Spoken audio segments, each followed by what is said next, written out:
Dear comrades, today, during the annual extended board meeting, you will have to assess the results of your work in 2024. We will, of course, also discuss the tasks for the near future.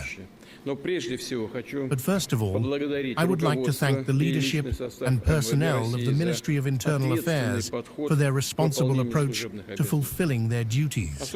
I would like to make a special mention of those who are serving in Donbass, Novorossiya, and the Kursk region.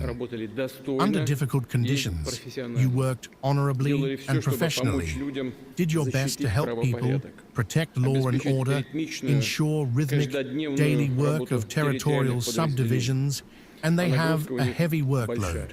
Thus, last year, the passportization of residents of the liberated districts of the Donetsk and Lugansk People's Republics, Kherson and Zaporizhia regions, was completed almost in full. Dear colleagues, today it is important to increase the work of the agency in all areas to consolidate the positive trends that you have achieved. First of all, this concerns ensuring the safety of citizens, protecting people's health, lives and property. Thus, the detection rate of such types of crime as murder, robbery and burglary is improving. Street crime has also decreased. On the whole, I note that the number of so-called recidivism, when those who have been punished commit a crime again, is practically decreasing. In the sphere of your responsibility are also important issues of anti-terrorist protection, of social and transport infrastructure, places of mass stay of people. I ask you to pay special attention to this area, including during the upcoming celebrations on the occasion of the 80th anniversary of the Great Victory. Further, thanks to the joint efforts of the authorities, the education system, civil society organizations, and of course the preventive work of the Ministry of Internal Affairs, the level of juvenile crime is decreasing. Over the past 10 years, this indicator has more than halved.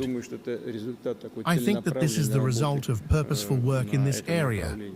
We must continue to do everything we can to protect young people from criminal threats and from being drawn into illegal activities, including drug trafficking and cybercrime. In this connection, I ask you to pay additional attention to the detection rate of crimes committed with the use of information technologies. All the more so because last year, unfortunately, their number, you are well aware of this, increased, and the damage exceeded 200 billion rubles, and almost a quarter of the deceived are pensioners. I would like to draw your attention to the fact that, unfortunately, the detection rate of such crimes has also decreased and is about 23%. Of course, we understand that criminals are looking for and using new opportunities, but the authorities must respond to these threats accordingly.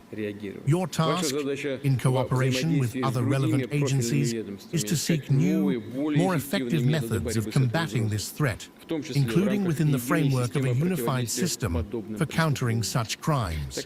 Such a system is being created now in accordance with Russia's national development goals. Countering illicit drug trafficking must be equally aggressive and consistent. The Ministry of Internal Affairs, together with the Federal Security Service, the Federal Customs Service, and other relevant structures, should be more active in identifying drug dealers, suppressing drug trafficking, including cross-border drug trafficking, and improving mechanisms for combating aggressive advertising and sites for the sale of drugs in the digital sphere. Dear colleagues, the Ministry of Internal Affairs is facing serious challenges in the migration sphere. The priority here is the security of society and citizens and the preservation of our cultural identity. It is necessary to suppress channels of illegal migration and make more active use of modern migration control tools. All instructions of this kind have already been given. The Minister and I have discussed this topic many times, and now we have just touched on it. I think that we need to strengthen this work here, including by paying more attention to these issues administratively and on the part of the government. In addition, as we agreed, the Ministry of Internal Affairs, together with other relevant services, should study the possibility of abandoning the paper migration card and switching to electronic authorization for people from abroad.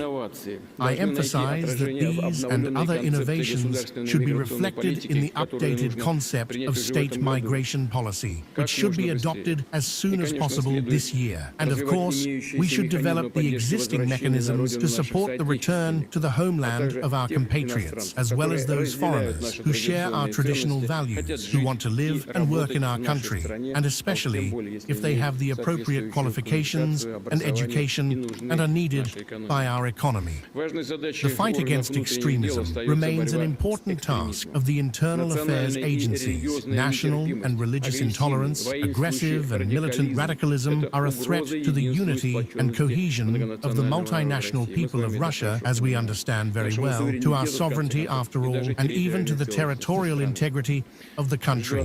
I expect from you the toughest and most prompt response to such offenses.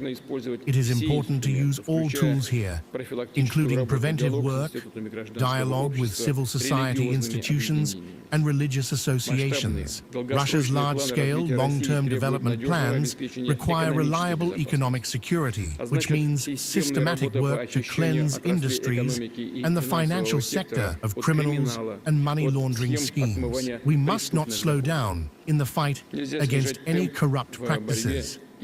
I would like to repeat once again, corruption hinders the development of our economy, social sphere, labor market, negatively affects the business environment and investment climate.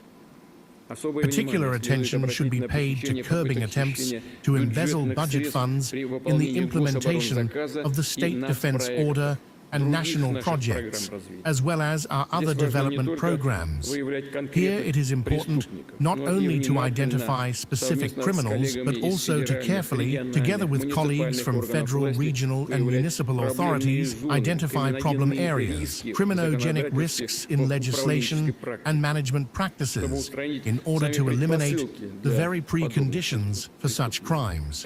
As before, road safety requires serious attention. There is a positive trend here, it is true, and I would like to thank all my colleagues who are engaged in this work. Over 20 years, the number of people killed in road accidents has more than halved, but many of our citizens still die and are injured in road accidents, including, unfortunately, children. Therefore, we need to think about additional solutions for technical modernization of roads, traffic management, and accident prevention. By 2030, the death rate in road accidents should be reduced by at least 1.5 times. This benchmark has been set, and we need to consistently work towards it. In conclusion, I will touch on another extremely important issue: human resources. I know that there is a growing shortage of personnel in the Ministry of Internal Affairs system, especially in the primary level. The Minister constantly raises these issues, and the problem is, of course, complex and systemic, requiring solutions in all areas. I am referring to the strengthening of social guarantees, increasing the salaries of staff, which of course, as they say in such cases, must be competitive, and of course, resolving housing and other social issues. I ask the government, together with the Ministry of Internal Affairs, to prepare specific proposals on all these problems and submit them for consideration. We must recognize that these issues are overdue. I repeat, the Minister constantly raises these issues in the government. Our citizens expect that you will continue to fulfill your tasks in good faith. I am confident that you will certainly justify this trust of our citizens. Of course, I wish you success, health, and all the best to your loved ones. The tasks are colossal, especially today. Once again, I would like to finish where I started. On the whole, the Interior Ministry system is fulfilling its tasks, and I would like to thank you for that. Thank you for your attention.